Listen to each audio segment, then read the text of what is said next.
objavio neki pulen da je mnogo štetan pulen i da onaj koga čakne ima šansu da odakne.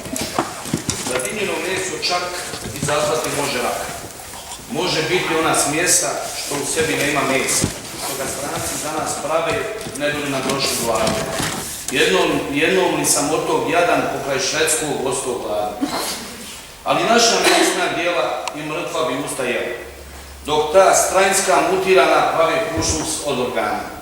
Najmanja je stoga šteta što će često doklazati. Nanu li im naninu hoće da nam oduzmu slanu. Slute li oni da bez velike čarke ne damo čarke? Podignemo stoga glas za bijelu i jadinac. Zna li ta tamo ljudska fleka da je slana i više od lika? I stoga da završimo ovu storiju kaknemo se na laboratoriju.